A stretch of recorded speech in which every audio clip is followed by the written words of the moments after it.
So for this presentation, I've decided to kind of condense my paper into some of what I consider the most interesting, facts that I have found and what I thought would kind of be most pertinent to what you, my classmates, would like to learn about. So what my paper was about was how social media has impacted tourism, um, and I wanted to look at that from kind of multiple different scenarios and views. So I wanted to see how it affected types of destinations, types of tourism that were being partaken in, then the economic impact and environmental impacts that it has. So there are three main types of social media that I looked into. Obviously, there's quite a few more, but they were Facebook, Instagram, and YouTube. So for these next few slides, I'm going to go into kind of why I chose these three, and then kind of some facts about them, and a little bit how they've affected tourism. So we'll start with Facebook. Quick stat: Facebook has over 1.79 billion monthly active users. That means that each of those users logs on at least once a month, which is obviously a huge number. This is one of the biggest, I believe, social media impacts, or has the biggest impact, because of the amount of users that it can reach. So some of the big things that Facebook does is it provides a place for word of mouth recommendations and opinions.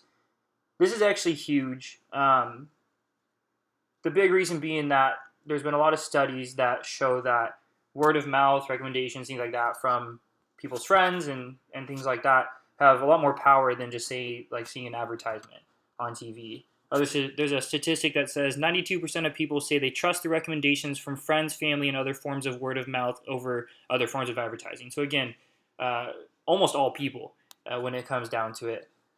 So that's obviously a huge impact that it can have.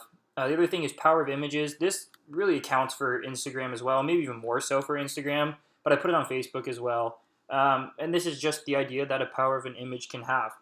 This has both positive and negative connotations to it. One big thing is that, especially on Facebook and social media and things like that, we can very easily portray kind of a false image of how an experience actually was. I think we're all kind of or have done this before, where you go on a vacation and you only choose the best images from that vacation to post. So is that truly kind of giving an authentic view of your experience that you had there, or is it kind of portraying a false image of that? That's kind of one of the big things, is this power of an image. One thing that Facebook has kind of shown through some studies is that a lot of people that do search for tourism and things like that on Facebook do end up doing what they call just dreaming. So it means that it doesn't always lead to them, booking travel or taking the next steps, but they're just kind of looking to live off of someone else's traveling. This isn't always the case, and it's kind of done the adverse or the opposite of that as well. 52% of Facebook users say their friends' photos inspired their trip destinations and travel plans. So right there, you can see, half of Facebook users say that the places they traveled to were inspired by or because of someone else posting pictures or starting a blog or whatever it was, to where they traveled to. Obviously, a huge influence on where people are going and the types of places they're visiting. Facebook's demographic is between the ages of 25 to 34. Probably not too terribly surprising. More towards the younger crowd. That's where it has its biggest influence. So Instagram, 600 million monthly active users, so definitely not where Facebook is, but it's also growing exponentially as well. The biggest thing Instagram does is it gives inspiration to travel. So it gives people a place where they can be inspired, and maybe take steps and go places that they wouldn't otherwise go, which can be a big thing to tourism and the economic and environmental benefits to it, or the negatives as well. A negative impact of Instagram just on travel in general, this quote here says, "Now you can almost curate your whole experience based on the images you see online, and it's an unnatural approach to travel. It makes me wonder what happened to exploration." So I think this is by Chris Burkhardt, I believe is how you say it. He brings up a very valid point, and I think one of the biggest issues with social media when it comes to travel and tourism is that it kind of degrades this whole idea of exploration. It kind of does it for you. And I think that's one of the biggest impacts and negatives I've taken away from doing this research, is that it really does kind of take a lot of the wonder out of the world. Uh, Obviously not all of it, but I think he makes a very valid point. One good example of how Instagram has impacted exponentially is in 2015 in New Zealand. They ran, I don't know if I want to call it a test or um, what exactly I want to call it, but basically they ran a program where they had influencers working for them basically to kind of show off New Zealand. It was this one specific place. I can't remember the exact name of it. I'd have to go back and look. Oh, here it is. It's Wanaka, New Zealand. And so they had people posting over social media platforms, Instagram, to post about their adventures. So they'd go and they'd try and portray this place in New Zealand the best they could on Instagram. And this led to a 14% increase or growth in tourism to New Zealand, which is huge. I mean, 14% is a huge number. I'd have to go back and look at how long of a time period it was for that 14% growth. But either way, I don't think it was in a terribly long time to see that exponential of a growth.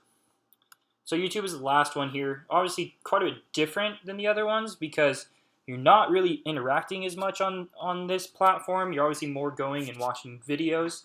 But this the first stat here kind of shows you 2 out of 3 people in the U.S. turn to online travel videos to book their vacations.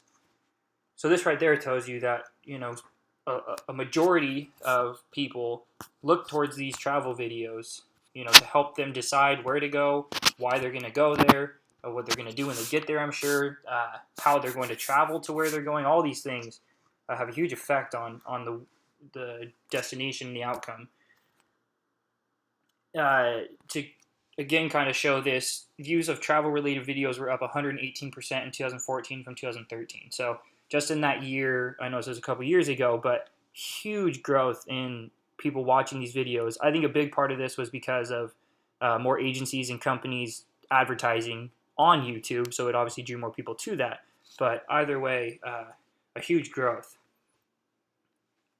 The largest growth in views and really the most viewed thing on YouTube has been really under the category of cruise tourism. So whether it be watching reviews of people going on these cruises, advertisements from these cruise ships, whatever it is, people basically trying to get an idea of kind of what they're in for. The biggest thing with YouTube is that viewers look to try and connect with something. So, whether it be a person's blog, so they traveled there and they're blogging about it, or they're looking for something cultural or from their heritage or whatever it is, they're really trying to make a connection with that place. And YouTube is able to do that in a way that no other form really can. Because it doesn't usually come across quite as much like an advertisement, like maybe a TV commercial does, and they can actively search for exactly what they're looking for. So some positive impacts that social media can have or has had is it can influence green and eco-friendly activities, so more towards sustainable tourism. This is kind of like a lead by example type of idea. So they see other people do it, they want to follow in that same path, or just a way to promote ecotourism. So maybe someone not knowing about ecotourism or the right way to do things, it gives a platform to promote that. I think just in general, it increases the number of people wanting to travel and experience the world, or even just the community around them. Sometimes that's even just a big step for people. With all this traveling and more people doing these things, obviously the economic benefits can follow that as well. All these social media impacts together allow consumers a much broader form of ability to research places and make connections with them. Obviously, just a lot more places they can go, a lot more information there for them to obtain, and again, kind of set themselves up in a place where they know kind of what they're getting into. Again, that's not always necessarily a positive thing, but it is all there for them. It has shown to help consumers branch out and step beyond their usual travel plan. So it can help them go maybe beyond their comfort zone. The negative impacts, one of the biggest ones is overcrowding. So especially when you think of like viral videos and things like that, it can lead to places being overcrowded. As simple as that.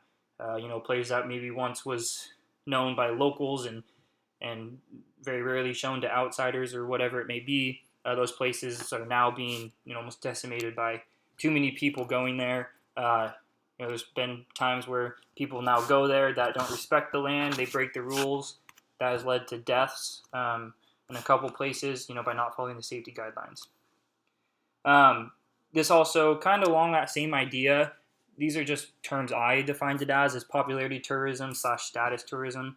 And what I kind of mean by that is people now wanting to visit certain places just to get the status of having been there. So not really caring about what they're going to see, not really caring of how they go about it, and really just wanting to be able to take a picture real quick, post it on whatever, Facebook, social media, Instagram they want to, and just say that they've been there. This a lot of times leads to people that aren't trying to do it in the right way, and can lead to, again, the decimation of these places, and maybe ruin the opportunity for other people to ever go there. It can lead to unrealistic expectations, which can create an authentic experience. So again, I kind of talked about only posting the best pictures of a place you visit. That's usually not always what you're going to experience when you go there. That's not always true, but I think it can, and it's been shown to create at times unrealistic expectations of what you're going to experience on some of these trips and travels you can go on. It can have a negative impact on how we travel. So this is kind of not directly related to what I'm talking about here, but people use their phones so much when they travel that it can kind of, again, create an authentic experience because they're so constantly focused on taking pictures to post on social media, and again, creating an unrealistic experience in a sense, not truly kind of what they're experiencing, but just what they want to show. And the exploitation of natural places. So again, kind of along those lines of status tourism and such, these places that are really only open to people who really want to get there are now being thrown all over Facebook and Instagram, and now are being overcrowded. And this is one good example of that. I'll read this quote real quick. What photos of this iconic vista don't reveal is the long line of hikers weaving around the rocky terrain each morning, all waiting for the chance to capture their vision of the Instagram famous shot. So this place here, obviously a really cool photo, place I'd like to visit just by looking at it. It says between 2009 and 2014, the visitors increased from 500 to 40,000. So over a span of whatever it is, 5 years, it went from 500 to 40,000. And it was all by social media fueled tourism. So again, this can lead to that overcrowding, or this place not looking like it should because of all those people. So how has it changed the way we travel? It's created a large desire to find new places. Again, by searching or whatever it is, looking out on social media, it can help us discover a lot of new places, which can be a good thing. It gives a lot of people inspiration. Whether it's you inspiring someone else, you being inspired by friends, it can really inspire people to travel, which is a great thing.